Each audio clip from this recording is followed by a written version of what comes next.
Hello there, yes, and welcome back to Cyprus. Yeah, I'm still here, and I can confirm I'm extraordinarily happy here. It's fantastic.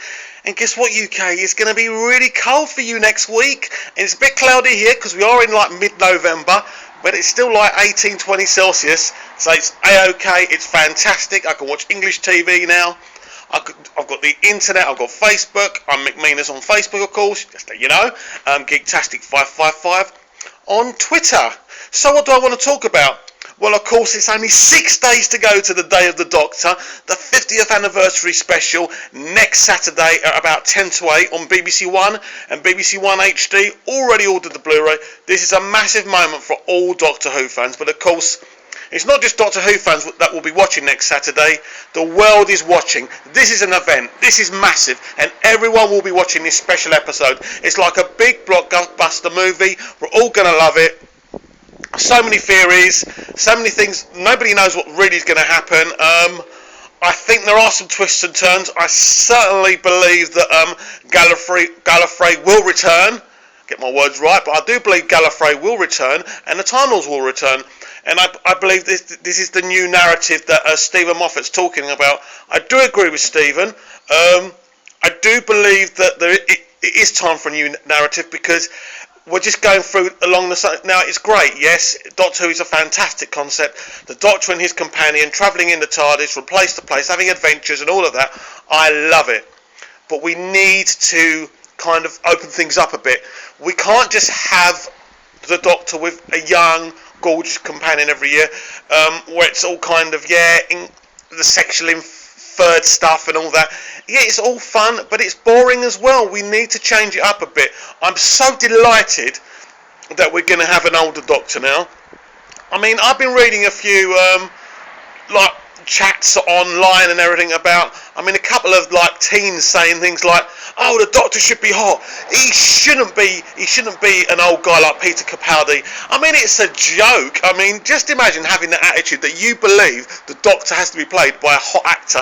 Is Matt Smith a hot actor? No, Matt Smith's a fantastic actor, a fantastic Doctor. I finally got used to him and now he's leaving. Typical with Doctor Who, isn't it? So as you really embrace the Doctor, he's going. But Matt Smith's not a particularly good-looking guy. He's okay. I'm not saying he's ugly. Look at this mug. But, what I'm saying to you is that Matt Smith wasn't a hunk. He wasn't a stud.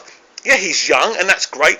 The age doesn't matter, but it's important now because if we were younger than Matt Smith, what kind of message does that send out? It's bad enough that the fangirls of Doctor Who believe that they're running things, that they make the decisions, and that had to stop. Stephen Moffat had to turn around and say, hey, classic fans that have been watching Doctor Who for 30, 40 years, or 50 years if you're still around from those days. This is for you. This is my present to you. Yes, we needed to do what we did to bring Doctor Who back and make everyone embrace it, like the young fans and the young viewers. But now, we're so popular, we're going to do this for you, and we're going to really bring you a Doctor, a kind of Doctor like the first Doctor. Now, not necessarily personality-wise, but a bit more mature. He's going to be different. I think Capaldi's Doctor will be different, maybe slightly gruff, I don't know, but it's all exciting times and I can't wait. Now, I loved Russell T Davies' era, I really did, and when Stephen Moffat first took over, he burnt down everything that Russell did. He changed the whole concept of what Doctor Who was, the whole look of the show, everything. And at first I wasn't happy, but now I'm actually getting what Stephen Moffat's been trying to do. I'm absolutely loving it, and any criticism, of course, that I've made of Stephen Moffat has been constructive. It hasn't been personal. Because I totally respect Stephen Moffat. He's a great writer. He's a great storyteller, and I wouldn't want anyone else apart from Russell T Davies running this show right now, because the great thing about Russell T Davies and Stephen Moffat, they're Doctor Who fans. They care about this character. They care about this franchise. So I just want to put that out, that there may be... I was just being too loyal to Russell T Davies and not really being fair to Stephen Moffat and what he was trying to do, and I've totally embraced what he's been doing now, and I'm totally in love with what he's done. Stephen Moffat is an absolute legend, and I'd just like to put that out there. Now, let's move away from Doctor Who. I don't really want to, but by the way, I am rewatching them all. I will be watching A Christmas Invasion later on, and I'm always tearing up when I watch Departing of the Ways. What a great send-off to the Ninth Doctor. But that's the question. Is Christopher Eccleston the Ninth Doctor? Because if John Hurt is the Ninth Doctor, then of course Chris is the 10th, David's the 11th, and Capaldi's the 12th. No. I'm getting it wrong. If John Hurt will be the 9th, right? Yeah, you're getting me. Christopher Eccleston will be the 10th. David Tennant will be the 11th. And of course Matt would be the 12th, Matt Smith. And of course Peter will be the 13th. Now this is the truth.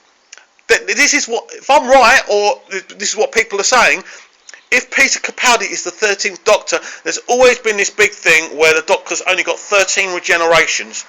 Now what will happen?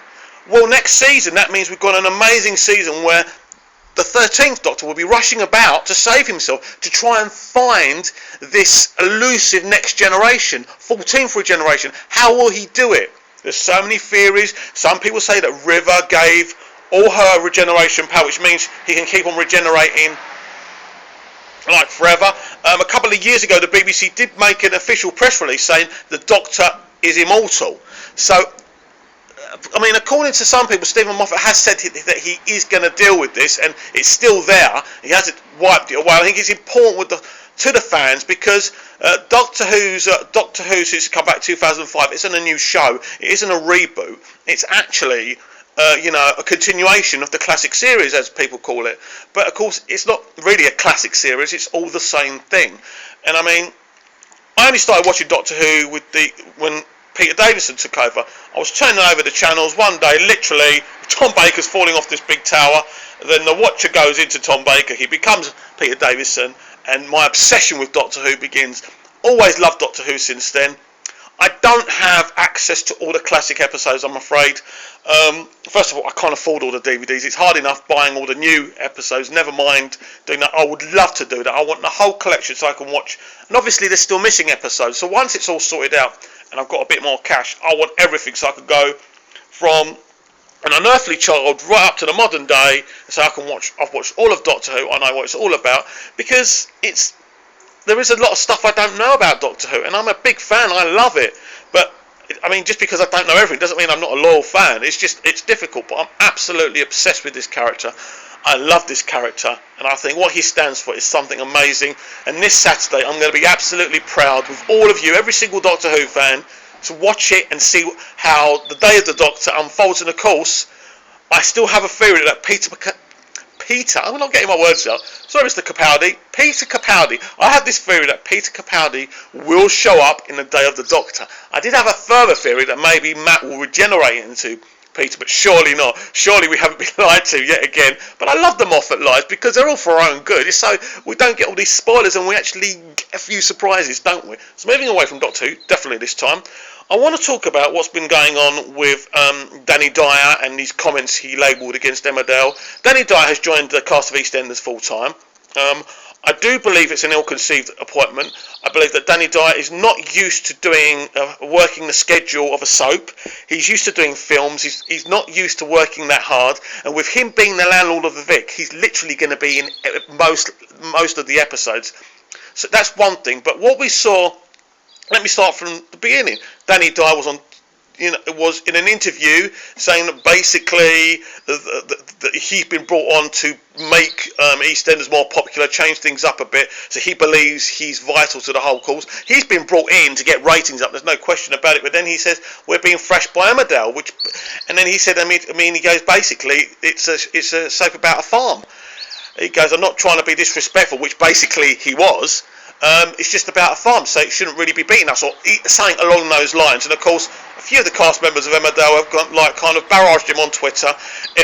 Personally, my opinion is, if I was the cast of Emmerdale, I would have just ignored it, because EastEnders, this is enough trouble as it is. Emmerdale has been beating it for years, not just this year. Emmerdale has been thrashing the crap out of EastEnders for many years. You know how I feel about EastEnders. The BBC's arrogance has destroyed the show. People and the cast of EastEnders think that Dominic Treadwell-Collins is just going to turn up, wave his magic wand, he's the Messiah, and he's going to make them number one again. It's not going to be that easy. The damage is well and truly done. And when you get Danny Dyer saying things like that, which it just comes across as arrogant, doesn't it? I do believe EastEnders will not just click their fingers and become number one again. I think that Emmerdale and Hollyoaks are the top two soaps in the UK. I also believe that Coronation Street is in a little bit of trouble. A bit concerned with the direction Coronation Street's going with. I don't mind drama. I've said this before, but I mean, let's talk about this Grace character again. The child actress is great. There's nothing to do with her.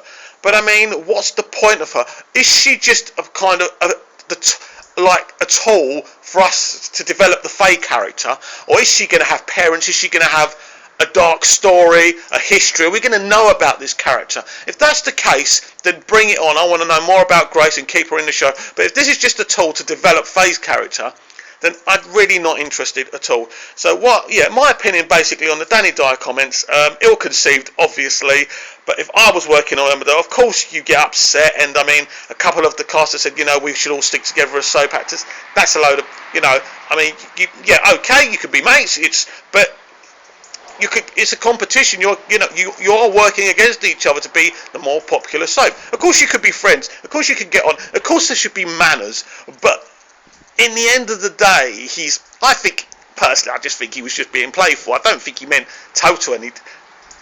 that much disrespect. I just think it was a stupid thing to say. But I do believe that everyone at EastEnders thinks Dominic Treadwell Collins is here. That's it. We've made it.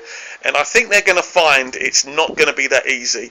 And of course, since the last time we've spoken, soap fans, it's been confirmed that there are talks to bring one of my favourite soaps of all time back, El Dorado. Yeah, you can laugh at me, but I loved El Dorado. I loved Marcus Tandy.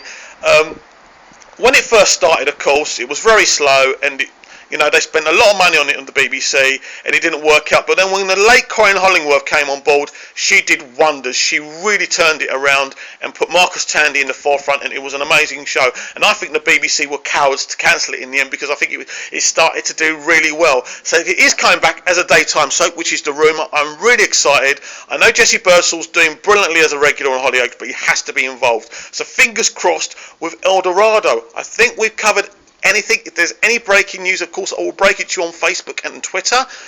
Don't forget who I am on Facebook and Twitter. You can find me there. You can follow me. You can add me. And that's it, guys. We will talk again. Speak later. See ya.